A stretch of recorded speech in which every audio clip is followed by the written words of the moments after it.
Всем привет и здравствуйте! А у вас есть друзья, с которыми вам никогда не надоедает встречаться? У меня есть, и мы собираемся на пикник. Сегодня готовлю такие быстрые закуски, которые можно взять с собой. Некоторые из этих рецептов вы уже у меня на канале видели. Сейчас просто напомню. Для первого рецепта готовить ничего не нужно. Я просто замариную оливки. Я покупаю вот такие. Взяла сегодня зеленые и черные. Говорят, они называются маслинами. Не знаю, правильно это или нет. Вот это обыкновенные, самые простые оливки. В воде с солью. Никаких специй в них не добавлено. И самая сложная работа – это процедить их через сито. Вот и все. Откинула оливки на ситечко, хорошенечко их встряхнула, чтобы не осталась лишняя жидкость. И теперь можете добавлять любые приправы и специи на свой вкус. Мы очень любим оливки с итальянскими травами. Я беру готовую смесь и добавляю немножко острого перца. Но у меня есть уже готовая смесь. Это итальянские травы с острым перцем. Вот их я сейчас и добавлю. Добавляю вот такую ложечку, потому что не хочу, чтобы было очень остро. У меня это десертная ложка. Добавлю еще немножко базилика, просто потому что мы его любим. Все травы сушеные. Все хорошо перемешиваем. Я добавляю также чайную ложечку уксуса. Это фруктовый уксус, можете взять винный, красный винный уксус. Можете не брать уксус вообще. Это на ваш вкус. Вот буквально совсем чуть-чуть. И добавляю пару столовых ложек. Ну, как я уже сказала, у меня десертная. Возьму, наверное, вот так, 3 десертные ложки оливкового масла. По ходу событий решила добавить немножко чесночка. Буквально пару зубчиков. Все хорошо перемешиваю и оставляю мариноваться на 2-3 часа. Вот и все, что может быть проще. Такие оливки намного вкуснее, чем просто с водой и солью. И гораздо дешевле, чем уже готовые маринованные оливки, купленные в магазине. Хранятся они достаточно долго. Вкус можете изменять каждый раз, добавляя различные приправы и специи. Через пару часов не забудьте попробовать на специи. Добавьте того, чего вам не хватает. Вот и все. Все готово. Осталось накрыть крышкой и поставить в холодильник. Периодически буду помешивать.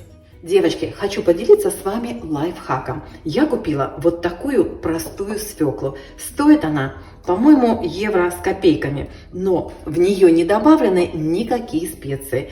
Эта свекла вот так нарезана кусочками и ее залили соленой водой. Сейчас я покажу вам, как из этой свеклы сделать очень-очень вкусное блюдо, вкусную закуску. Рассол сливаю в кастрюлю. Сейчас я вот это вытру все. Попробую рассол на вкус. Соль и уксус. Практически больше ничего здесь нет. Добавлю чуть-чуть сахара. У меня здесь 1 столовая ложка. Вы добавляете по вкусу. Размешаю и дам этому рассолу закипеть. Как только рассол закипел, я его выключаю. Обратите внимание, что свекла немножко осела и в банке появилось немножко места. Сейчас я туда добавлю смесь душистого перца с разными другими перцами, лавровый лист, кусочек острого перца и 2-3 зубчика чеснока на ваше усмотрение.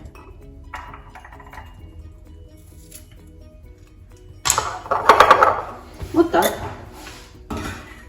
Теперь приготовленный раствор обратно заливаю в банку.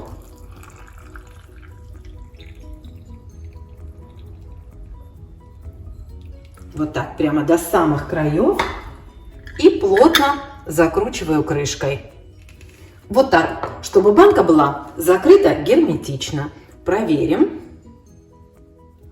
Пузырьков нет. Переворачиваю аккуратненько баночку. Убедитесь, что нигде ничего не течет. И заворачиваю ее в теплое одеяло, пока рассол не остынет. Вот и все. Через пару дней свекла станет намного вкуснее. Попробуйте. Еще одна обалденная закуска – это маринованные помидорчики черри. Я взяла вот такие мелкие, порежу их пополам. Если у вас крупные, режьте на 4 части. Так их просто легче накалывать на вилку. Все необходимые продукты вы видите у меня на столе. Рецепт, как всегда, оставлю под видео. Помидоры я промыла и обсушила бумажным полотенцем. Мариновать буду вот в таком контейнере.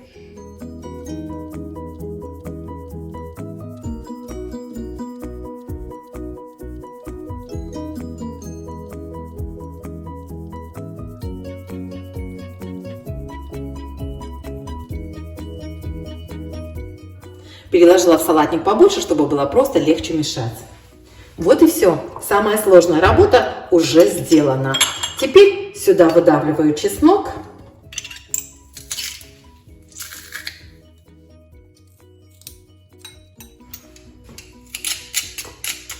Наливаю сок лимона.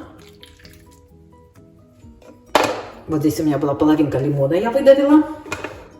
2 столовые ложки красного винного уксуса, 3-4 ложки оливкового или подсолнечного масла, половинку чайной ложки черного перца по желанию, немножко красного острого перца, тоже по желанию, и половинку красного лука. Половинку красной луковицы порежу полукольцами.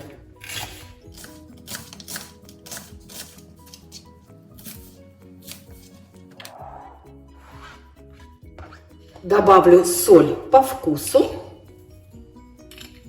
И теперь можете добавить любую зелень на свой вкус. У меня это сегодня базилик. Я вот эти листики отрежу. Это очень крупные веточки. Можете добавить укроп или петрушку. Тоже будет очень вкусно.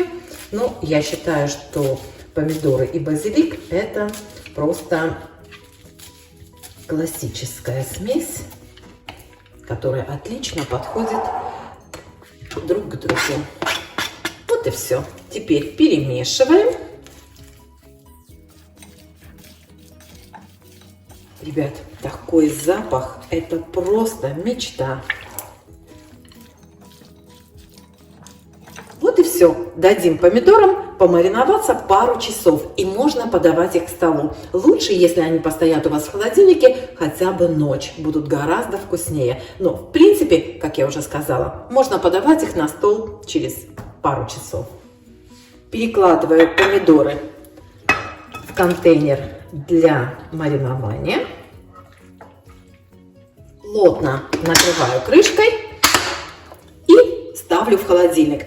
Как вы знаете, если кто-то не смотрел мои видео, то повторюсь. Как вы знаете, я периодически вот так переворачиваю контейнер для того, чтобы помидоры полностью пропитались соком. Это вместо того, чтобы каждый раз открывать и перемешивать. Вот так.